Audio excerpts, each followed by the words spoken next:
Invite करता हूँ हमारे सबके चहेते डॉक्टर गगन जी जो श्री गंगानगर से हैं। गगन जी आपका स्वागत है। मैं आपको thank you sir, thank you Gopal sir और thank you all team leaders भी हम यहाँ पे बैठे हैं। तो कल का जो सेशन था हमारा वो हार्ट पे था, तो आज भी एक ऐसा पार्ट्स बॉडी का जो हार्ट से रिलेटेड ही हम उसको बोल सकते हैं। अगर उसके अंदर प्रॉब्लम आएगी तो हार्ट के अंदर भी आएगी। अगर हार्ट के अंदर प्रॉब्लम आ रही है तो किडनी के अंदर भी हल्की फुल्की प्रॉब्लम आती है। तो मेरा नाम डॉक्टर गगन। आज हम दोबारा एक नए टॉपिक पे बात करने वाले हैं। ये हमारी बॉडी का सबसे महत्वपूर्ण अंग होता है। अगर मैं बात करूं किडनी, किडनी कितनी होती है, सबसे पहले हम बात करेंगे। किडनी हमारी बॉडी के अंदर दो होती हैं। दोनों ही हमारी जो स्पाइनल कॉर्ड होती है और उसके पीछे अगर मैं बात करूं बैक साइड में स्थित होती हैं और छोटी छोटी होती हैं बिल्कुल ही। और इनका काम इतना बड़ा है ना, जैसे हमने कल बात की थी हार्ट पे, उसी तरह किडनी का काम भी हमारी बॉडी के अंदर बहुत ही, मैं कहता हूँ, यूनिक है। अगर किडनी में कोई प्रॉब्लम आती है तो पूरी बॉडी का सिस्टम हिल जाता है। पूरी बॉडी आगे पीछे उसका जो बैलेंस है वो बिगड़ जाता है। तो आज हम बात करने वाले हैं किडनी पे। तो किडनी हमारा शरीर का सबसे एक महत्वपूर्ण अंग होता है। सबसे पहले हम बात कर सकते हैं, दो प्रकार की किडनी होती है, लेफ्ट और राइट। ये दोनों साइड में स्थित रहती है और ये रीढ़ की हड्डी के दोनों तरफ कमर के पीछे स्थित होती है। ये बस अपने सिंपली याद रखना है इसको। इसका मुख्य कारण क्या है, जैसे विकास सर ने अभी बताया, हमारा जो खून है, हमारा जो ब्लड है, उसको साफ करना है, छानना है। छान के जो टॉक्सिन्स है, जो गंदगी है, उसको बाहर निकालना। खून को साफ करना और टॉक्सिन्स को और गंदगी को बाहर निकालना, ये हमारी किडनी का काम है। एक स्वस्थ किडनी प्रतिदिन लगभग 150 लीटर से लेके 180 लीटर ब्लड साफ करती है। 150 लीटर से लेके 180 लीटर ब्लड को साफ करती है 24 घंटे के अंदर। और इस 150 से 180 लीटर के बीच की मैं बात करूं तो 1 से 2 लीटर यूरिन बनाती है। वो यूरिन क्या होता है, जिससे हमारी जो बॉडी से टॉक्सिन्स निकलते हैं। एक इस खून से जितने भी टॉक्सिन्स निकलते हैं, जितने भी, अगर मैं करूं, वायरस आया या कुछ भी बोल सकते हैं, अपने इन्फेक्शन है, कुछ भी है, वो यूरिन के रास्ते बाहर निकालती है। 1 से 2 लीटर जो यूरिन के रूप में हम बाहर उसको करते हैं। उसके साथ साथ अगर मैं बात करूं इस किडनी का, अगर वजन की मैं बात करूं, मात्र 120 ग्राम से लेकर 170 ग्राम वजन होता है इसका। बिल्कुल छोटी छोटी होती है, 120 से 170 ग्राम। छोटी सी किडनी इतना खून हमारा फिल्टर करती है 24 घंटे के अंदर। तो ये भी आप उसको लिख सकते हैं और लोगों को इसके बारे में हल्की ये जानकारी आप एक दे किडनी सकते का हैं। वजन, ये एक किडनी का वजन है? 120 से 170 ग्राम एक किडनी का सर। किडनी के ना कुछ पार्ट्स होते हैं। अब अपने वजन होता है और 120 ग्राम की किडनी के भी कुछ पार्ट्स होते हैं अलग अलग। क्या क्या पार्ट्स होते हैं, सबसे पहले मैं बात करूंगा, इसको बोलते हैं रेनल मेडुला। रेनल मेडुला क्या होता है, जो हमारा किडनी का बाहरी हिस्सा होता है, उसका नाम रेनल मेडुला बोला जाता है। ये हमारे खून का जो भी सिस्टम होता है उसको ये फिल्टर करना शुरू करता है। सबसे पहला काम रेनल मेडुला का होता है, जो खून को साफ करना स्टार्ट करता है। दूसरे नंबर पर मैं बात करूं, रीनल कॉर्टेक्स। ये सॉरी, रीनल कॉर्टेक्स बाहर का हिस्सा होता है जो हमारे खून का फिल्ट्रेशन करना शुरू करता है। और जो रीनल मेडुलर होता है वो अंदर वाला हिस्सा होता है, सेकंड वाला, ये उसके फिल्ट्रेशन की प्रक्रिया चलाता है। और तीसरे नंबर पे होते हैं नेफ्रॉन। नेफ्रॉन एक सबसे छोटी इकाई है। अब 120 ग्राम की किडनी के अंदर एक 10 लाख नेफ्रॉन होते हैं।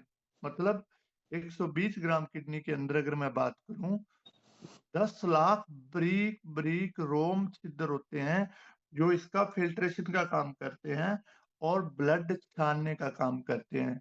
जी आपने कह सकते हैं, जैसे विकास सर ने अभी बताया कि चाय छानते हैं, पत्ती एक तरफ और चाय एक तरफ छन्नी होती है।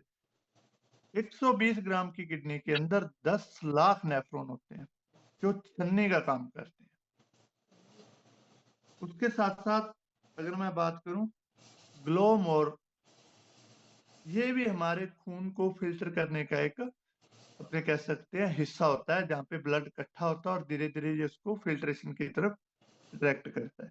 और जितना भी वेस्ट मटेरियल होता है लास्ट के अंदर, वो हमारी जो यूरिट्रा होता है या हमारी नलियां होती हैं किडनी से जो हमारे यूरिन को बाहर निकालती हैं, ये उस ब्लैडर के अंदर जितने भी हमारे केमिकल्स है बॉडी के अंदर, टॉक्सिन्स है, उनको इकट्ठा करके ब्लैडर के अंदर इकट्ठा करता है और वो यूरिन के रास्ते बाहर निकलता है। सिंपल सा पर्पज है। रीनल कॉर्टेक्स होता है सबसे पहले बाहरी हिस्सा, उसके बाद रीनल मेडुला होता है सेकंड हिस्सा, थर्ड नंबर पे नेफ्रॉन होते हैं, तो और चौथे नंबर पे ग्लोमोर होता है और पांचवें नंबर पे यूट्रा होता है। बस ये 5 चीजें हैं जो पूरी किडनी का एक प्रोसेस है, जिससे हमारे जितनी भी बॉडी के अंदर गंदगी है, टॉक्सिन्स है, वो सारा कुछ बाहर निकलता है और यूरिट्रा सारा कुछ ब्लैडर में भेज देता है। जैसे मैंने अभी आपको बताया कि एक 150 से 180 लीटर ब्लड को ये 24 घंटे में छानता है और 1 से 2 लीटर यूरिन बनाता है, उसको ये वेस्ट मटेरियल को बाहर निकालने का काम करता है। इसके मुख्य कार्य क्या होते हैं? अब किडनी के सिंपल मुख्य कार्य की हम बात करें तो ये ब्लड में जितना भी यूरिया है, अब यूरिया क्या होता है मैं थोड़ा सा उसके बारे में बता दूं। जैसे ही आपकी बॉडी के अंदर यूरिया की मात्रा बढ़ेगी, यूरिया एक प्रोटीन बढ़ने के कारण हमारे शरीर के अंदर यूरिया बढ़ता है। कुछ लोग पानी कम पीते हैं, जिनकी वजह से किडनी जो बॉडी के अंदर एक कैल्शियम होता है उसको प्रॉपर किडनी के अंदर से सफाई नहीं हो पाती है, तो उसके अंदर एक परत बननी स्टार्ट हो जाती है, ताकि उससे हमारी बॉडी के अंदर हल्की स्वेलिंग आना, जॉइंट पेन होना, शरीर में थकान रहना, ये सारी समस्याएं होती हैं। अगर आपकी बॉडी के अंदर यूरिया बढ़ रहा है तो आप प्रोटीन वाली चीजें बिल्कुल बंद कर दें, जिसके अंदर दालें, पनीर, पैकिंग बंद चीजें या ये XYZ फास्ट फूड कुछ भी जो है जो हमारी बॉडी को अफेक्ट करता है, उसको हमें बंद करना पड़ेगा और पानी रेगुलर पीना पड़ेगा। दूसरे नंबर पे आता है क्रेटिनिन। क्रेटिनिन भी एक हमारी किडनी के LFT वगैरह ये फंक्शन होते हैं ब्लड टेस्ट के, इसमें आगे जाएंगे तो उलझ जाएंगे। पर क्रेटिनिन जैसे ही हमारे शरीर में बढ़ता है तो गुर्दे हमारे खराब होने स्टार्ट हो जाते हैं, सिंपल भाषा में बोलते हैं, तब हमारा क्रेटिनिन बढ़ता है। अगर क्रेटिनिन बढ़ेगा तो हमारे पैरों में सूजन, आंखों में सूजन, मुंह पर सूजन, ये सारी सांस चढ़ना, बार बार पसीना आना, चलने में दिक्कत होना, हार्ट की पंपिंग कम होना, ये सारी समस्याएं हमारा जब क्रेटिनिन बढ़ता है तब होती है।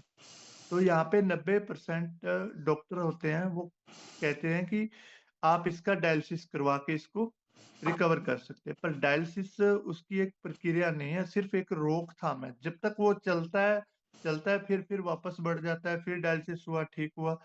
तो यहाँ पे हम आगे बात करेंगे कि क्या क्या सप्लीमेंट वहाँ पे हम दे के इसको रिकवर कर सकते हैं कुछ हद तक और कुछ चीजों का परहेज करके। दूसरे नंबर पे ये हमारे शरीर का किडनी का जो फंक्शन है वो पानी का संतुलन बना के रखना होता है। तीसरे नंबर पर ये हमारे जितने भी मिनरल्स हैं, देखो जो भी हम खा पी रहे हैं, जो भी हम ले रहे हैं, तो वो बॉडी के अंदर मिनरल है। अब मिनरल तो हमें चाहिए 60 डेली के, लेकिन मिलते कितने हैं खाने पीने से? मात्र 16।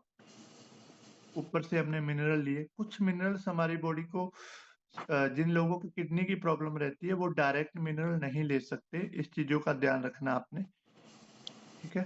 तो मिनरल का बैलेंस बनाने का ये किडनी काम करती है। आपका जो ब्लड प्रेशर है उसको कंट्रोल करने का भी किडनी का कुछ फंक्शन होते हैं। उसके साथ साथ जितनी भी RBC रेड ब्लड सेल हमारे होते हैं उसको भी बनाने का काम किडनी के थ्रू ही होता है। और विटामिन डी, जिन लोगों के जॉइंट पेन रहता है, जो विटामिन डी है हमारा, ऊपर से तो हम ले रहे हैं, कुछ खा पी रहे हैं, सब कुछ कर रहे हैं, विटामिन डी की फुल डाइट ले रहे हैं, लेकिन वो एक्टिव हो रहा है या नहीं हो रहा है, उसका हमें पता नहीं होता है। लेकिन विटामिन डी एक्टिव करने का काम हमारी किडनी का है। इस चीज का भी आपने बेसिकली ध्यान रखना है। किडनी की आम समस्याएं कौन-कौन सी हो सकती हैं? अगर हमें पता कैसे लगाना है कि किडनी की कौन-कौन सी समस्या है? पथरी, अपने को पता है जब पैन होता है, आगे से पेट के अंदर दर्द होगा और पीछे दर्द जाएगा और पेशेंट को वोमिटिंग आएगी, तो हो सकता है उसकी वो पथरी हो। दूसरे नंबर पर इन्फेक्शन होना, ये हमें चेहरे जब किडनी के अंदर कोई इन्फेक्शन आएगा ना, तो वो पेशेंट के चेहरे पे झलकेगा, उसकी आँखों में स्वेलिंग आएगी हल्की-हल्की, पैरों में सूजन आएगी उसके, ये उसकी किडनी के हम एक हाथों में सूजन आएगी, पूरी बॉडी के अंदर ऐसे-ऐसे लगेगा कि इसकी बॉडी के अंदर पानी भर चुका है पेशेंट की। क्योंकि किडनी ने रिमूव नहीं किया, तो वो बॉडी के अंदर झलकना स्टार्ट हो जाता है। उसके बाद क्रेटिनिन, क्रेटिनिन ज़्यादा होता है तो अभी मैंने बात की कि क्रेटिनिन की वज़ह से भी ये समस्याएँ होती हैं और किडनी जब हल्की खराब होती है या किडनी के अंदर कोई इन्फेक्शन होता है तो सबसे पहले वो प्रोटीन लीक करना स्टार्ट करती है। इसलिए पेशेंट को प्रोटीन वाली चीज़ें रोका जाता है। वो यूरिन के रास्ते बाहर निकलनी स्टार्ट हो जाती है। वो चाहे हमें जाग के जब हम यूरिन करते हैं तो चाहे वो जाग के अंदर हमें पता लगे कि ये यूरिन के रास्ते बाहर आ रही है। ये और उसके साथ-साथ पेशेंट का कभी-कभी साँस फूलता है, तो उस समय भी उसके किडनी की कोई प्रॉब्लम हो सकती है और उसके साथ-साथ पेशाब कम आना या ज़्यादा आना, ये भी किडनी में कोई इफ़ेक्टेड या इन्फेक्शन हो सकता है। तो ये बेसिकली नॉलेज है, इसको आप सिर्फ़ ध्यान में रखना है कि जब पेशेंट बात कर रहा हो, तो आप उसको नोट करना है और उससे पूछना है कि सर आपने कोई टेस्ट करवाया या कुछ ऐसी चीज़ें आपने करवाई, जिससे इसके बारे में आप अंदाज़ा लगा सकते हैं और बात कर सकते हैं। इसमें क्या करना होता है सिंपली हमें 2 से 3 लीटर पानी एवरेज पीना चाहिए। अगर आपके कोई क्योंकि 2-3 लीटर पानी अगर आप पीते हैं तो आपकी किडनी है वो प्रॉपर साफ रहती है। दूसरे नंबर पर सफ़ेद नमक का सेवन आपको बिल्कुल बंद कर देना है। क्योंकि आज के टाइम में सफ़ेद नमक से भी काफ़ी बीमारियाँ बढ़ रही हैं। वो हम किसी दिन फिर बात करेंगे। तीसरे नंबर पर तला भुना और प्रोसेस्ड फूड जितना भी हमने बनाया है, एक तो प्रकृति ने बनाया है, एक हमने बनाया है। जो हम बनाते हैं उसे प्रोसेस्ड फूड का नाम दिया गया, उसको बंद कर दें।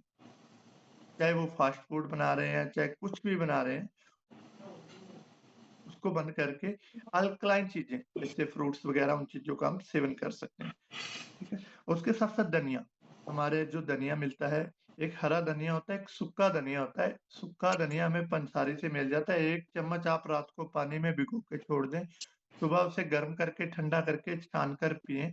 ये भी आपकी किडनी की जो स्वेलिंग है, ठीक है, यूरिन पास नहीं हो रहा है पूरा, उस चीज़ में आपको काफ़ी अच्छा रिज़ल्ट देता है। ये कुछ आयुर्वेदिक तरीके भी आप उन लोगों को बता सकते हैं। उसके साथ-साथ अगर मैं बात करूँ घूमना-फिरना हमें उनको बताना है, कि आप भई हल्का घूमो-फिरो और उसके साथ ये किडनी वाला जो पेशेंट है, आपको बता दूँ अगर वो ज़मीन कच्ची ज़मीन है, वहाँ पे अपने पैरों से नीचे शूज़ नहीं पहनने उसने, अगर वो वॉकिंग करता है 20 से 30 मिनट, तो वो काफ़ी हद तक उसको रिलीफ़ मिलता है। क्योंकि हमारे पैरों के अंदर एक्यूप्रेशर पॉइंट बहुत ज़्यादा होते हैं, जो हमारी पूरी ओवरऑल बॉडी को रिकवर करते हैं। तो ये बेसिकली एक किडनी के जो फंक्शन है, ऐसे-ऐसे ये काम करती है। कुछ-कुछ चीज़ों का हमें ध्यान रखना होता है, ठीक है? तो प्रोटीन वाली चीज़ें हमें किडनी वाली अगर प्रॉब्लम आ गई है, तो उसमें नहीं लेनी है। अब सेकंड नंबर पे अगर किडनी के अंदर पथरी है, तो वहाँ पे हमने क्या करना है, वहाँ पे किडनी नॉर्मल है और उसके अंदर पथरी है, तो वहाँ पे हम अपने सप्लीमेंट के बारे में डिस्कस करें। पथरी के अंदर हमने उसको क्या बोलना है कि आपने पानी ज़्यादा लेना है। शाम का खाना कम कर देना है। कोशिश किया करो कि हर पेशेंट को कोई भी है उसका शाम का खाना या तो स्किप हो या कम हो, रिकवरी दर फास्ट आएगी। स्टोन वाले पेशेंट आ गया एक और तीसरे नंबर पे बात करूँ जिन लोगों का हीमोग्लोबिन कम हो जाता है और किडनी इन्फेक्शन होता है, उसको हम क्या दे सकते हैं? और जिन लोगों का ओवरवेट है और साथ में किडनी में इन्फेक्शन है उसको हम क्या दे सकते हैं। हम 3 से 4 चीज़ों पे बात करेंगे। तो हम सप्लीमेंट पे अब मैं बात करूँ, सबसे पहले अगर जो नॉर्मल पर्सन है, उसको हल्की-फुल्की आपको ऐसे लग रहा है कि इसका यूरिक एसिड बढ़ा हुआ और साथ में इसके स्टोन है, तो सबसे पहले आपने उसको टॉक्सक्लीन ऐड कर दो। उसके बाद उसका फुट पैच ऐड करो और साथ में नीम। किडनी वाले पेशेंट को, पथरी वाले पेशेंट को आपने हो सके तो नीम जरूर ऐड करना है, क्योंकि नीम सर्व गुणहारी है। ये शुरू में पेशेंट को यही चीज दें। अगर उसके किडनी में इन्फेक्शन लग रहा है, आपको फुट पैच रिपीट करते रहे। एक बार 5 दिन लगाए, 5 दिन बंद किए, 5 दिन लगाए, 5 दिन बंद किए। टॉक्सक्लीन सुबह शाम आपको उसको देना स्टार्ट करें। शुरू के 3 दिन 1-1 कैप्सूल और 3 दिन बाद में अपने 2-2 कैप्सूल उसके स्टार्ट करने हैं। उसी तरह नीम का कैप्सूल शुरू में 1-1 और उसके बाद 2-2 सुबह शाम आपने स्टार्ट करने हैं। ये सारा प्रोसेस जैसे 5 दिन चला, 3 दिन बंद या 4 दिन बंद, फिर रिपीट किया, स्टेप बाय स्टेप करते रहे। और अगर पेशेंट के अंदर खून की कमी है, तो वहां पे हमने क्या करना है, किडनी हेल्थ देना उसको। किडनी हेल्थ के साथ हमने नीम देना है। नीम के साथ मैं बात करूँ तो फोलिक आयरन आपने ऐड करना है और फुट पैच और आंवला। खून की कमी है, साथ में उसकी किडनी की प्रॉब्लम है, आपको लगता है, तो वहां पे हम किडनी हेल्थ दे सकते हैं, नीम दे सकते हैं, फोलिक आयरन दे सकते हैं, फुट पैच लगा सकते हैं और आंवला दे सकते हैं, ताकि उसका हीमोग्लोबिन लेवल भी अप हो और उसकी किडनी की भी सफाई हो और वह ऑटोमेटिक अपनी बॉडी को हील कर सके। और उसके साथ साथ अगर वेट लॉस वाला कोई आदमी आता है, तो उसको हमें क्या देना है। सबसे पहले हमने उसका बीएमआई करना है, चेक करना है क्या कर रहा है, कितना वजन है, क्या खा रहा है, क्या पी रहा है, उसकी पूरी आपने डाटा या हिस्ट्री आपने लिखनी है। हिस्ट्री जरूर लिखा करें, ताकि पेशेंट को, जहाँ अगर मैं बात करूँ जो कस्टमर है, उसको आप पे विश्वास हो। ठीक है, तो वहां पे हमने किडनी हेल्थ और आंवला और फुट पैच, ये तो हमें देना ही देना है। साथ में नीम भी देना है और वीस्लिम टी और फ्लैक्स ऑयल आप ऐड कर सकते हैं वहाँ पे, क्योंकि उसकी स्वेलिंग उतरेगी, उसमें बैड कोलेस्ट्रॉल है वो ठीक होगा, उसकी जो एसिडिटी की प्रॉब्लम है वो ठीक होगी, उसका पेट हल्का रहेगा। 90% पेशेंट का पेट हल्का रहता है, तो उससे भी उसकी बीमारियां रिकवर हो जाती हैं। यार तेरी आवाज इधर आई जल्दी, चुप नहीं पेट कर की सकती। वजह से, हमारे गट हेल्थ की वजह से ये समस्याएं बढ़ती हैं। तो यहाँ पे भी हम, अगर उसका क्रेटिनिन नहीं बढ़ा हुआ है, तो यहाँ पे हम CMD भी ऐड कर सकते हैं। अगर उसका क्रेटिनिन बढ़ा हुआ है, या आपने उसकी एक रिपोर्ट जरूर करवानी है। अगर उसका बढ़ा हुआ है तो CMD नहीं देना, अगर नहीं है तो वहाँ पे हम दे सकते हैं। और उसके साथ साथ जिन लोगों को पथरी है, उसके भी हम CMD दे सकते हैं, उसको टॉक्सक्लीन दे सकते हैं, किडनी हेल्थ दे सकते हैं, फुट पैच दे सकते हैं। ये प्रोडक्ट्स हम उसको रिकमेंड कर सकते हैं। Thank you sir, thank you. Over to Vikas sir. Thank you doctor साहब, थैंक यू सो मच। तो दोस्तों, एक चीज़ भी मैं आपको बताना चाहूँगा। हमारे पास ऐसे ऐसे कई केस आए जिनको कोई प्रॉब्लम नहीं थी, एकदम से किडनी खराब हो जाती है। तो पता चला कि उनका काफ़ी समय से बीपी हाई रहता था, राइट। और जैसे अभी डॉक्टर गगन जी ने आपको बताया कि हमारे किडनी के अंदर, एक किडनी के अंदर 10 लाख नेफ्रॉन्स होते हैं, यानी एक सुराख होते हैं एक तरह से। जैसे हमारा आरओ पानी का, घर में आरओ लगाते हैं, उसके अंदर भी 10 लाख से ज़्यादा जालियाँ होती हैं। तो पानी फ़िल्टर होके बारीक होके मिलता है, उसके अंदर जितने मिनरल वो निकाल देता है हमारा फ़िल्टर। सिमिलैरिटी हमारी किडनी के अंदर जब छोटे-छोटे नेफ्रॉन्स होते हैं, अब जब बीपी हाई रहता है, हमेशा से उसमें से गुजरने वाला ब्लड जो है स्पीड से निकलता है। तो नेफ्रॉन्स जो होते हैं दोस्तों, उसका साइज बड़ा हो जाता है, राइट। बड़ा होने की वजह से वो एकदम से फेलियर की लिस्ट में आ जाता है। तो घर वाले बोलते हैं बिल्कुल ठीक था, एकदम से किडनी कैसे खराब हो गई, हमको समझ नहीं आया। तो वो हाई बीपी जो है, वो उसको कंट्रोल करना बहुत ज़रूरी है। जैसे डॉक्टर साहब ने आज सारे प्रिकॉशंस बताए हैं आपको। आप सैर भी हल्का हल्का घूमिए, सैर अगर अभी आप स्वस्थ हैं, हम सब लोग स्वस्थ हैं, हमारे को कोई किडनी की समस्या नहीं है, अभी से प्रिकॉशंस यानी कि पानी जो इन्होंने अभी बताया आपको कि 3 से 4 लीटर हमारे को पीना चाहिए, क्योंकि उस नेफ्रॉन्स के अंदर, सुराखों के अंदर गंदगी जम जाती है। अब चाय वाली पत्ती जो अगर उस छलनी को आप रोज साफ नहीं करोगे तो उसमें से जीवाणु पैदा होने शुरू हो जाएंगे उसमें फंसते-फंसते। तो सिमिलैरिटी हमारे किडनी की जो जाली है दोस्तों, उसके अंदर भी गंदगी तब फंस जाती है जो नेफ्रॉन्स के अंदर। आपने बहुत कुछ खाया, रात को मटर पनीर खा के सो जाते हैं बहुत सारे लोग, है ना? जो पनीर जो है रात को नहीं खाना चाहिए, उस वक्त खा के सोते हैं जब वो हैवी। उसको अब देखो, डॉक्टर साहब ने बताया कितनी छोटा साइज होता है ना? 120 ग्राम से 170 ग्राम के अंदर उसका, अब उसका साइज देखो, इतना प्रेशर उसको हम दे देते हैं। और न मटर पनीर के साथ वो बोलते हैं आज दावत है, आज दाल मखनी भी बनाई है सर, वो भी खाइए। फिर बोलते हैं आप दही के साथ रहता है, वो भी खाइए सर। फिर अब बोलते हैं उसके बाद सर हमने मीठा हलवा भी बनाया है, और हलवे के अंदर इतनी इतनी परत जो है देसी घी की तैर रही है। थोड़ा सा लीजिए, थोड़ा सा तो लेना ही पड़ेगा। अब थोड़ा थोड़ा करते हम देखो कितना खा जाते हैं, फिर बड़ा सा डकार आता है हमारे को। हम बोलते हैं, फिर बोलते हैं सर अब आइसक्रीम तो रहेगी, ये भी लेनी है आपको। तो आप देखो, आप इस शरीर के अंदर कितना कचरा डालते हैं, कितना डालते हैं। और हम डालने के बाद हम बोलते हैं किडनी कैसे ठीक रह सकती। तो प्रेशर सारी रात वो बेचारी फिल्टर करती रही, सारी रात ही करती रहती, उसको आराम ही नहीं मिलता। तो डॉक्टर साहब ने यहाँ पे बताया हमारे को कि रात का खाना बंद कर दें। 40 साल जिसकी उम्र हो चुकी है दोस्तों, यहाँ पे जितने लोग बैठे हैं, अगर आप 40 साल को टच कर चुके हैं या 40 में आने वाले हैं, तो रात का खाना बंद कर दीजिए। कभी बीमार नहीं होंगे, कमजोरी नहीं आएगी। ये नहीं है कि हम चक्कर आके गिर जाएंगे, रात का खाना सर नहीं खाएंगे तो कमजोरी आ जाएगी। बिल्कुल कमजोरी नहीं है, आप पहले से ज्यादा एक्टिव हो जाएंगे। आप देखें, बंद करके तो देखें, आप फुर्ती चुस्ती से सुबह सुबह उठेंगे। आपको लगेगा यार मैं तो एकदम से स्पाइडरमैन जैसे छत चढ़ जाता है, दीवारों पे चढ़ जाता है, ऐसी फुर्ती मेरे अंदर आ चुकी है, मैं सीढ़ियों को ऐसे से भाग भाग के चढ़ लूंगा रात का खाना बंद करने से। क्योंकि वो प्रेशर आपके ऑर्गन्स के ऊपर नहीं आता। और सुबह एकदम से तेज वाली भूख लगी होता है, बोलते हैं ना सुबह खाने को मन ही नहीं करता। रात का बंद बंद कर दें, सुबह देखो जितना खाना है वो सब निपटा दोगे आप। अब लोग और लाओ और लाओ और लाओ, क्योंकि भूख इतनी तेजी से लगी होती है ना। तो इंटीमेट फास्टिंग भी इसी को बोलते हैं, कि थोड़ा सा गैप डालने से। तो आज बहुत ही शानदार डॉक्टर साहब ने हमारे को जो जानकारियां दी हैं, उसके लिए मैं आप सब लोगों से चाहूँगा जोरदार क्लैपिंग हो जाए डॉक्टर साहब के लिए। बहुत ही शानदार। तो रोज हम एक टॉपिक कवर कर रहे हैं दोस्तों, अंडर द देख रेख डॉक्टर साहब के अंदर रहते हुए हम उस जानकारियों को ले रहे हैं। तो बहुत सारी डॉक्टर साहब ने यहाँ पे हाई बीपी के बारे में बताया है। इन इन लोगों को भी समस्या जल्दी आती